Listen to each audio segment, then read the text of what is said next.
Hello there, you're now with me, Shaul Shaminato for TVS Nightline. As always, let's get to the headlines. Now, after inking the commercial settlement agreement with Petronas in December last year, the state government is now focused on efforts to implement the articles set in the agreement.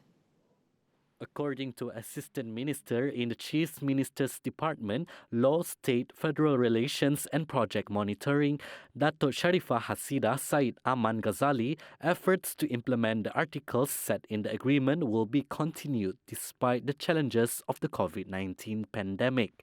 Among the matters agreed upon include allowing Petroleum Sarawak Berhad Petros to manage, control and run all petroleum exploration operations in order to profit from Sarawak's land-based petroleum. At the same time, Petros would also have equity participation in exploration and production of petroleum at sea with Petronas. Walaupun dalam keadaan sekarang ini, segala usaha-usaha kita, komiti-komiti yang telah ditubuhkan bersama Kerajaan Persekutuan dan Kerajaan Negeri rundingan akan diteruskan bagi terus memperjuangkan hak negeri Sarawak dan mengembalikan hak-hak kita yang belum kita selesaikan. Meanwhile, touching on COVID-19, Hasidah said the state government will always monitor COVID-19 seriously. Many actions have been taken to ensure the pandemic is under control. Dan pusat-pusat kuarantin pun dibuka dan dekat airport pun dijaga supaya siapa yang masuk mesti dari luar negeri Sarawak dikuarantinkan, dan semua tindakan-tindakan untuk memastikan penularan ini dikawal telah dilaksanakan dan akan dilaksanakan. Ini pihak SDMC memang fokus untuk pastikan penularan COVID ini dapat terkawal dengan jayanya di negeri Sarawak. Now, Prime Minister Tan Sri Muhyiddin Yassin had called for Kuala Lumpur-Jakarta ties to be further enhanced to a strategic and comprehensive level. He was confident that stronger bilateral relations would enable the two countries to optimize their existing cooperation, especially in economy, trade and investment.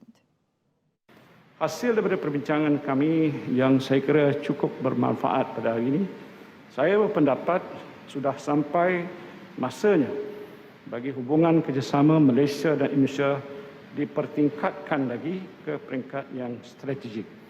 Sehubungan itu kami telah memberi mandat kepada kedua-dua Menteri Luar untuk mengenal pasti bidang-bidang strategik yang boleh diberikan keutamaan. Muhyiddin, who is on an official visit to Indonesia, said the strengthening of cooperation reflects the determination of the two leaders to work together for the mutual prosperity of the two close neighbors. Muhyiddin added efforts would also be intensified to revitalize trade and investment between the two countries during the COVID-19 pandemic period. Perbincangan awal telah pun dimulakan di peringkat kerja, dan saya juga berharap kedua-dua pihak akan dapat menggiatkan lagi rundingan bagi memperincikan Standard Operating Procedure SOP untuk pelaksanaan Reciprocal Green Lane Scheme tersebut ini. Meanwhile, with regards to the anti-palm oil campaign taking place in Europe, Australia and Oceania, Muhyiddin said Indonesia and Malaysia would continue working together in facing the issue of discrimination. Dan inilah bagi memastikan kita dapat melindungi industri sawit utamanya bagi menyelamatkan berjuta-juta berkebun kecil yang bergantung hidup sepenuhnya pada industri sawit di Malaysia dan juga di Indonesia. Touching on the issue of Myanmar, Muhyiddin said Kuala Lumpur and Jakarta take seriously the current political situation in that country, which is a step backward for the country's democratic process. Adalah dikhawatiri pergolakan politik di Myanmar boleh menjejaskan keamanan dan kestabilan di rantau ini. Sehubungan itu, saya sangat bersetuju dengan cadangan supaya kedua-dua Menteri Luar diberikan mandat untuk mencari kesepakatan supaya satu mesyuarat khas ASEAN diadakan bagi membincangkan perkara ini dan lebih mendalam lagi. Following the next update, as the number of flood victims in the state has inflated to 1,041 as of 12 p.m. compared to 985 earlier today. The State Disaster Management Committee, SDMC, in a statement said a total of 338 families were displaced by the floods in the 4 districts of Serian, Samarahan, Simunjan and Tatau. The highest number of victims is located in Serian with a total of 752 victims from 246 families who are currently seeking shelter at 11 flood evacuation centers. The largest number of flood victims in one shelter is currently at SK Tanah Puteh with 273 victims from 97 families, followed by Dewan Masyarakat Serian with 134 victims from 48 families. A total of 18 evacuation centers are also currently in operation in 3 affected divisions. In Samarahan and Simunjan, the number of flood victims as of 12 p.m. is currently at 281 from 90 families. In Tatau, Bintulu, the number of victims remained at 8 from 2 families since February 3rd. Meanwhile, observations carried out by a TVS crew at Kampung Hilir, Serian, found that water levels have begun to recede. However, the water currents remain strong. The locals are hoping that the situation will return to normal. Kita harap agar air itu semakin turun lah. Mungkin kita anggap pun dari dibandingkan dengan paras air malam tadi, itu memang ada turun lah. Jadi saya berharap hujan saya lagi lah datang dari biasanya hujan lebat dari kawasan hulu yang menyebabkan air naik dan bertembung dengan pasang besar lah di kawasan laut. Although the severe weather warning, which is indicated as an orange level in Kuching, Serian and Samarahan, is predicted to end today, the public are nevertheless advised to remain vigilant. According to the director of Malaysia Meteorological Department, Ambun Dindang, this phenomenon is expected to continue up until the Chinese New Year celebration as a result of the eastern monsoon, which brought high precipitation along with the king tide. Di negeri Sarawak ini biasanya kesan monsun akan berlaku pada bulan Januari dan bulan Februari. Dan monsun ini kita jangka sehingga bulan Mac, bulan hadapan, menerima turunan hujan yang banyak pada 4 hari bulan lepas dan menyebabkan beberapa kawasan di bahagian Serian mengalami banjir apabila air hujan itu turun dengan banyak dan melimpah tebingan sungai dan juga kawasan-kawasan berkedudukan rendah. Dan ini telah menyebabkan beberapa kawasan di Serian mengalami banjir lah. Commenting further on the flood in Serian, Ambun said the flood this time around did not occur simultaneously with the king tide phenomena. However, the impact would be severe if it were to happen at the same time. Okay, jadi pesanan saya, jika anda dipinta untuk berpindah kawasan-kawasan yang banjir tadi, silalah patuhi arahan daripada pihak berkuasa dan berpindahlah mengikut arahan yang diberikan oleh mereka dan bawalah dokumen-dokumen yang penting. Weather information and other information concerning severe rain warning, thunderstorms and earthquakes can be found in the My Cuaca app. Amaran cuaca sudah dikeluarkan oleh Met Malaysia berkuat kuasa sehingga 5 Februari ini. Jadi kepada semua rakyat ataupun penduduk yang mengalami banjir di kawasan mereka, dengar arahan daripada pihak berkuasa sekiranya diarahkan berpindah dan sentiasa berjaga-jaga. Itu sahaja laporan daripada kami. Saya Kazari Afindi dan juru kamera Nasrullah. Laporan untuk TVS. Welcome back to the Nightline. Now on to the COVID-19 development as Sarawak's COVID-19 death toll rose to 48 today, with 4 more deaths, all of which were in Cebu. According to Sarawak State Disaster Management Committee, SDMC, the fatalities were all men aged from 60 to 95 years old who died in Cebu Hospital. A total of 178 new COVID-19 cases were detected throughout Sarawak, with 67 cases in Sibu, Bintulu 24, Dalat 23, Kenawit 21, Kapit 10, Miri 6, Song 5 and Samarahan 5. 3 cases were also detected in Kuching, Matu 3, Selangau 3, Sebauh 2, Beluru 2, Serikei 1, Bau 1, Subis 1, Julau 1 and Lawas 1. This brings the overall positive COVID-19 cases in Sarawak to 5,272 cases. STMC said today 178 cases have recovered and discharged, whereby 111 were from Sibu Hospital, 21 from Sarawak General Hospital, 19 Miri Hospital, 13 Bintulu Hospital, 10 Serikai Hospital, and 4 Kapit Hospital. This brings the recovery rate for COVID-19 in Sarawak to 3,445 or 65.35% out of the 5,272 cumulative cases. Meanwhile, the Sarawak State Health Department has detected 2 new COVID-19 clusters, namely the Sebangkoi cluster in Seri Aman district and Junheng cluster in Bintulu district. Meanwhile, Malaysia on the whole recorded a total of 3,391 new COVID-19 cases on Friday. This brings the total cumulative positive COVID-19 cases in the country to 234,874. From the 3,391 positive cases, 3,387 were local transmissions, while 4 were imported cases. Meanwhile, 19 deaths were recorded, bringing the death toll to 845 cases. A total of 48,751 active COVID-19 cases were recorded, with 310 receiving treatment at intensive care units and 134 requiring ventilators. Meanwhile, a total of 3,392 recovery cases were recorded, bringing the total number of recoveries to 185,278 cases.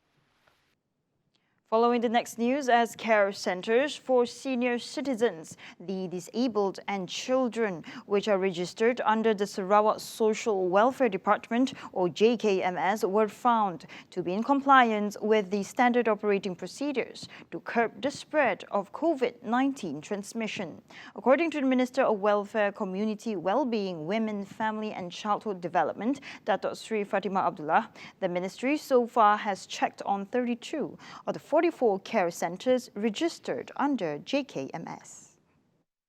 According to Fatima, persons with disabilities, children and the elderly are high-risk groups susceptible to complications arising from COVID-19 infection due to their age. The elderly were found to be quite affected by the COVID-19 pandemic, whereby there were many cases of infections and deaths due to COVID-19 among the age group of 60 years and above. Following a visit to one of the elderly care centres, namely the Trinity Elder Care Centre TEC at Trinity Methodist Church here, Fatima was pleased to note that the centre exhibited high compliance of SOP. As a measure to facilitate students in undergoing home-based teaching and learning, or PDPR, that was implemented nationwide, a total of 305 units of tablet devices were distributed to 3 schools in the Layar State constituency for students sitting for the Sijil Pelajaran Malaysia 2021 SPM examination. According to Layar State Assemblyman Gerald Rentap Jabu, the contribution is to ensure all students are able to enjoy a technology-based learning tools. The 3 schools are namely SMK Datuk Patinggi Kedit, SMK Ulu Layar, and SMK St. Augustine. With the tools provided, according to Gerald, they will ease the parents' financial burden. At the same time, the tools will improve the students' academic performance in the constituency. 16 items have been listed under the festive season maximum price control scheme in conjunction with the upcoming Chinese New Year celebration effective from the 8th to 16th February. According to the Domestic Trade and Consumer Affairs Minister Datuk Sri Alexander Nantalinggi, the categories of controlled price items consisted of chicken, chicken eggs, vegetables, seafood and pork. Although this year's Chinese New Year will be celebrated in moderation in accordance with the standard operating procedures set by the government, the demands for goods and prices are expected to increase compared to normal days. Moreover, the pricing of goods for the states was made in accordance with the current market price and the approaching festive seasons. The implementation of the scheme was subject to provisions stipulated under the price control and anti-profiteering mechanism to determine unreasonable high profit for goods regulations 2018. A gambling syndicate using a new tactic by operating behind a homestay, crippled by police in a series of raids under an operation dubbed Ops Limau on Thursday. The bust led to the arrest of 7 men and a woman aged between 22 and 48 years old, and they were patrolled off the raided premises. Hasil sikan dapati kesemua sajak menggunakan premis 2 tingkat iaitu homestay awam sebagai lokasi menjalankan kegiatan penjodohan poker yang dipercayai bermula beroperasi pada awal bulan Februari lepas. Modus operandi yang digunakan oleh kumpulan ini adalah berpindah dari satu lokasi ke satu lokasi lain bagi mengelakkan dikesan oleh pihak polis. During a second raid, 3 male suspects were also detained by the police for allegedly playing a game of blackjack in a bistro located at Jalan Setiaraja under Ops Limau. During the raid, police seized a total of 3,600 ringgit in cash, several gadgets, and a deck of playing cards. All 3 suspects are currently under remand until February 8 for investigation under Section 6.1 of the Common Gaming Houses Act 1953. ID stressed that Ops Limau, which started on February 1st, will end on February 28th throughout the state. Dan pihak polis akan terus mengadakan operasi Ops Limau ni, dan saya bagi amaran pada semua agar mengelakkan daripada terlibat dalam aktiviti judi ni, kerana pihak polis tidak akan agak-agak untuk mengambil tindakan dalam serbuan dan untuk menangkap mereka yang masih berdegil lah. ID said this in a press conference at the Kuching District Police Headquarters on Friday. Thank you for staying with me. Now, it is no surprise that the Sarawak layer cake is widely known nationwide for its taste, texture, and unique appearance. Now we can proudly say that this local delight has now made its way to the European market. The layer cake is high in demand, especially among the community in London. Meanwhile, Audlin Catherine has the report. Jay's Layer Cake United Kingdom first started its operation in Hatfield, England on May 2020. A Kalabit from Long Seridan Baram, Sarawak, Monica Lewan, realized the potential of Sarawak layered cake, which makes its way even to international markets. However, her success was not without its tribulations. Monica here has already set up a store to ease customer service. Apa yang saya tahu, sambung lagi lockdown sini, tempahan lagi banyak. Ya, bos, sekarang kita buat part-time saja dulu. Tunggu masa yang sesuai. Nanti kita kena sekarang buat di rumah saja. Kalau saya pindah ke outlet, sana lebih buat dia secara sepenuh masa lah. One box of layer cake is sold at £15 sterling, and the demand for the product could be upwards of 100 boxes a month. To entice her customers with new, fresh and new tastes, Monica's layer cake is sold in different flavors and variations. I love this layer cake. There are so many delicious flavors and it looks so neat and beautiful. I've never tried anything like it before. Something that's not too sweet and it's moist and something different you haven't tried before. I can't stop eating. It's so good. On her long-term plan, Monica hopes to open up a door for practical courses. Now, the Sarawak Marine Police has seized a total of 170 cartons of beer believed to have been smuggled into the state at Jalan Belato, Taman Baliha around 10:35 a.m. on January 4th. Sarawak Region 5 Marine Police Commander SCP Shamsul Qasim in a statement said the beer was being transported in a bonded truck when it was stopped and checked. During the check, the driver failed to produce the relevant documents from the Royal Malaysian Customs Department for the beer he was transporting. He added that the truck had been tailed by their personnel after receiving a tip-off. The beer, estimated to be worth 20,060 ringgit, including tax and the bonded truck, were seized and the case will be investigated under the Custom Acts 1967. Meanwhile, on a local product, craft beads will always have a place in the hearts of customers who adore the product, especially products such as necklaces, bracelets, earrings, baskets, and so on. Aside from being sold for profit, they are also brought home for home decoration.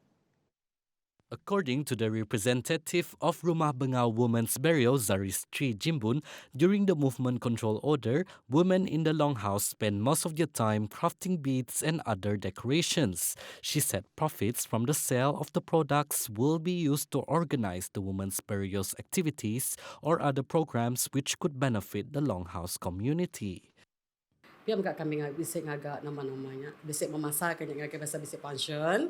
Kami akan menyuarnya ngagak city board, abah tempat di pasar kapit. Lebuh bisik YB datang ngapanyai. Kami mereka bisik menembrek sidak ya secara percuma lah. Laban asyik kerap tangan mesti kat bantai lah. Ambil sidak yang nemu.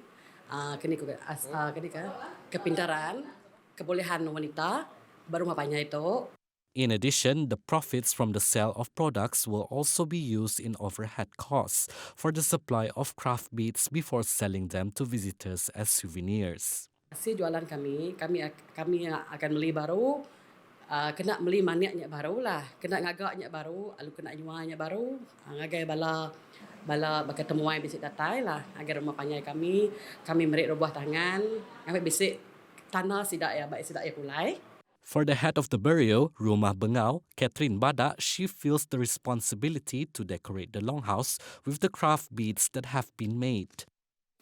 Jadi bakal pasal maniak tu tadi. Mayuah kami nusuk mani bakal teba elkat baru warna tadi. Seda ni tiah kaku ke? Kung mai seda ni ngagak pakainya. Semua hiasan bunga, semua hiasan luar rumah, luar ruainya, luar tidak yang nitiah ke. Meanwhile, for handmade craft entrepreneur Nipek Suip, despite the COVID-19 pandemic, there is still demand in the market from customers. Semua yang ini saya sendiri yang buat dan jual juga saya sendiri. Saya ada buat online, direct dari rumah pun ada juga customer yang datang.